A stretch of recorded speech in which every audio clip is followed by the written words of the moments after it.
दुनिया में हर इंसान की अहमियत है और हर एक इंसान की अपनी एक अलग सोच। इस दुनिया में हर इंसान दुनिया की सोच बदलने की ताकत रखता है। आज की हमारी युवा पीढ़ी और परिवार के बीच कई मुद्दों पर अलग अलग सोच है। हमारी आज की कहानी इसी सोच के एक पहलू को बयां करती है। आइए पढ़ते हैं। रीमा परिवार की लाडली बिटिया, या फिर यूं कहें कि परिवार की आन बान और जान। जब घर में होती तो ऐसा लगता मानो घर में आसमान टूट पड़ा हो। घर में इधर उधर धमा चौकड़ी करना और खूब सारी बातें करना उसके पसंदीदा कामों में से एक था। रीमा के दादाजी रीमा को बहुत प्यार करते थे, लेकिन आजकल उन्हें रीमा की एक चिंता और खाए जा रही थी, और वो थी रीमा की शादी की चिंता। बस दादाजी अब हर परिवार में रीमा का ससुराल ढूंढते, लेकिन रीमा को शादी नाम से ही इतनी चिढ़ थी कि शादी का नाम सुनते ही वह गुस्सा होकर मुंह फुलाकर दूसरे कमरे में बैठ जाती। खैर, थोड़ी देर में उसका गुस्सा खुद ब खुद उतर जाता और वो वापस अपनी धमा चौकड़ी में व्यस्त हो जाती। काफी खोजबीन के बाद भी रीमा के दादाजी को कोई ऐसा परिवार नजर नहीं आया जहां वे अपनी लाडली बिटिया की शादी कर सके। इसलिए उन्होंने अपने बचपन के दोस्त से इस बारे में राय लेने का निश्चय किया। बस फिर क्या था, वे अपने दोस्त लाल बहादुर से मिलने लखनऊ की ओर निकल पड़े। अगले दिन जब वह लखनऊ पहुंचे तो लाल बहादुर ने स्टेशन पर ही उनके लिए गाड़ी भेज दी थी। 12 साल बाद अपने बचपन के दोस्त से मिलने के लिए वे भी बड़े उतावले थे। गाड़ी धीरे धीरे लाल बहादुर के घर की ओर बढ़ी। बड़ा सा बंगलों के आगे बगीचा, गाड़ियां और नौकर चाकर देख दादाजी का मन खुशी से भर गया। इन 12 सालों में लाल बहादुर ने कितनी तरक्की कर ली है, नहीं तो 12 साल पहले लाल बहादुर के पास था ही क्या। बस यही सब सोचते सोचते रीमा के दादाजी अपने दोस्त के बंगलो पहुंच ही गए। गाड़ी की हॉर्न की आवाज के साथ ही लाल बहादुर घर के बाहर अपने दोस्त के स्वागत के लिए आ गए थे। अपने दोस्त को गले लगाकर वे दादाजी को अंदर ले गए। घर अंदर से भी काफी शानदार था। अपने दोस्त की संपन्नता को देख रीमा के दादाजी भी फूले नहीं समाये। चाय नाश्ता के बाद लाल बहादुर ने उनके खास दोस्त से आने का कोई खास कारण पूछा। दादाजी ने पोती की शादी के लिए एक अच्छा सा परिवार ढूंढने का काम सौंपते हुए बिटिया का फोटो लाल बहादुर के हाथ में सौंप दिया।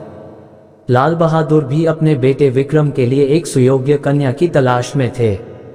तीखे नैन नक्श, चेहरे पर तेज और एक बार में ही किसी को पसंद आने वाली रीमा बिटिया को फोटो में देखकर ही उन्होंने रीमा को अपने घर की बहू बनाने का फैसला कर लिया। लाल बहादुर इतना सोच ही रहे थे कि इतने में उनका बेटा विक्रम आ गया। विक्रम ने दादाजी के पैर छुए और हाल चाल पूछने के बाद ऑफिस की ओर निकल गया। विक्रम के जाने के बाद लाल बहादुर ने अपने दोस्त से विक्रम और रीमा के संबंध के लिए पेशकश की। रीमा के दादाजी को लगा जैसे लाल बहादुर ने उनके मुंह की बात छीन ली हो। खैर, प्रसन्नता से विदा लेकर अपने घर आने का कहकर दादाजी अपने घर की ओर निकल गए। विक्रम को रीमा बहुत पसंद थी, लेकिन विक्रम की माँ विक्रम की शादी अपने से भी बड़े घर में करना चाहती थी। लेकिन विक्रम के मनाने पर वह मान गई और सही समय पर विक्रम और रीमा की शादी हो गई। ससुराल में रीमा के सास ससुर, विक्रम के बड़े भैया भाभी और रीमा की ही उम्र की एक ननंद थी मोहिनी। अपनी सादगी और सबका अच्छे से ख्याल रखने के कारण रीमा ने घर में सबके दिलों में जगह बना ली, लेकिन अपनी तमाम कोशिशों के बावजूद अपनी सासू माँ का प्यार पाने में असफल रही। वह रीमा के हर काम में कुछ ना कुछ गलती निकाल ही देती थी। अपनी शादी की रात को ही विक्रम ने रीमा से साफ साफ कह दिया था कि घर के किसी भी मामले में बिल्कुल नहीं बोलूंगा, ना तो मैं किसी बात पर माँ से बहस करूंगा और ना ही तुम्हारा साथ दूंगा। तुम्हें अपनी समझदारी से ही काम लेना होगा। लेकिन रीमा की लाख कोशिशों के बावजूद भी सासू माँ के व्यवहार में कोई परिवर्तन नहीं आ रहा था। रीमा की नंद जरूर उसकी माँ से रीमा भाभी के प्रति इस तरह के व्यवहार पर उलझ जाती, लेकिन इससे भी केवल बात बढ़ने के अलावा कुछ नहीं होता। इसी तरह करीब 1 साल निकल गया। रीमा और विक्रम को जुड़वा बेटियां हुई। ये समय रीमा के लिए अग्नि परीक्षा का समय था। रीमा का दर्द रीमा के लिए आंसू बन गया था।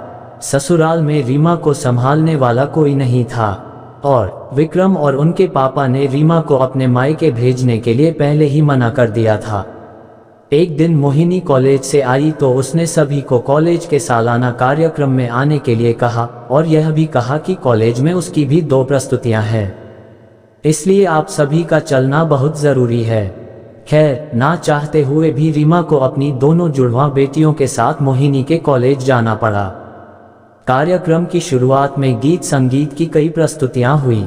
उसके बाद मॉडलिंग राउंड शुरू हुआ। दर्शकों ने तालियों के साथ सभी का उत्साहवर्धन किया। मॉडलिंग में मोहिनी ने भी हिस्सा लिया था। आखिरी राउंड में मोहिनी के साथ 4 और लड़कियों को सेलेक्ट किया गया, जहां सभी से जज द्वारा एक एक सवाल पूछकर विजेता घोषित करना था। सवाल जवाब का दौर शुरू हुआ। इसी घड़ी में जज साहिबा ने मोहिनी से सवाल पूछा, अगर घर में तुम्हारी माँ और भाभी में से किसी एक का साथ देना हो तो तुम किसका साथ दोगी? पूरे सदन में खामोशी छाई थी। सभी मोहिनी के जवाब की प्रतीक्षा कर रहे थे। तभी मोहिनी ने थोड़ा आगे बढ़कर कहा, अगर भाभी सही हो तो अपनी भाभी का। जज साहिबा ने आगे पूछा, क्यों? मोहिनी ने जवाब दिया, क्योंकि मुझे भी कल किसी की भाभी बनना है।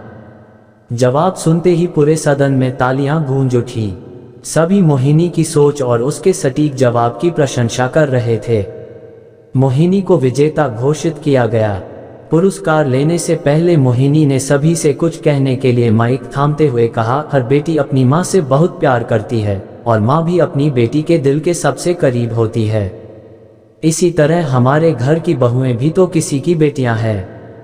आज हम किसी की बेटियां हैं, कल से किसी की भाभियां और बहुएं बनेंगी।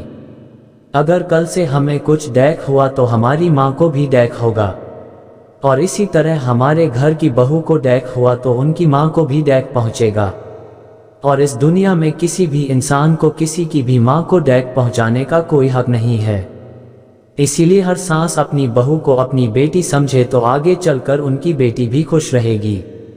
मोहिनी के इतना कहते ही पूरा सदन एक बार फिर तालियों की गड़गड़ाहट से गूंज उठा। दोस्तों, आपको यह इमोशनल स्टोरी कैसी लगी हमें जरूर बताएं, जिससे आपकी प्रतिक्रियाएं हमें पता लगे। सबसे बड़ी बात यह एक अच्छी कहानी है तो सभी के साथ शेयर जरूर करें। हम आपके लिए ऐसी कहानियां और भी लाते रहेंगे। आप हमारे चैनल को सब्सक्राइब करें। कहानी सुनने के लिए आपका दिल से शुक्रिया।